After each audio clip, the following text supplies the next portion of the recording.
আসসালামু আলাইকুম। প্রিয় শিক্ষার্থীবৃন্দ ও আমাদের সবার শ্রদ্ধা ও পরম ভালোবাসার স্যার আরিফ স্যারকে অভিনন্দন জানিয়ে আজকে বক্তব্য শুরু করছি। একটি সন্তান প্রাকৃতিক নিয়মে তার বাবা মার সান্নিধ্যে বড় হলেও তার পুনর্বিকাশের প্রয়োজন একজন শিক্ষকের সংস্পর্শ। একজন শিক্ষকই পারেন তার শিক্ষার আলোয় একজন শিক্ষার্থীকে শুধুমাত্র তার মেধা বিকাশে নয়, বরং একজন সুশিক্ষিত ও আদর্শ নাগরিক হিসেবে গড়ে তুলতে। শিক্ষাই জাতির মেরুদণ্ড, আর এই জাতির মেরুদণ্ডকে শক্ত ও মজবুত করতে একজন শিক্ষক বিশেষ ভূমিকা পালন করেন।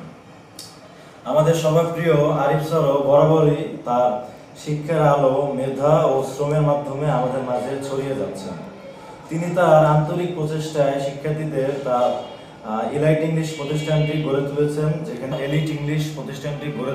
যেখানে তিনি শিক্ষার্থীদের জন্য নির্ভরযোগ্য ও উপযোগী পদ্ধতিতে ক্লাস পরিচালনা করে আসছেন।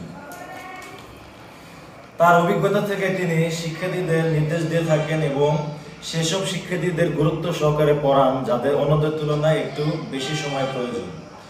আমরা শিক্ষার্থীরাও স্বাচ্ছন্দ্যে আমাদের সমস্যাগুলো তাকে খুলে বলতে পারি এবং আমাদের ভুলগুলো সংশোধন করে এগিয়ে যেতে পারি।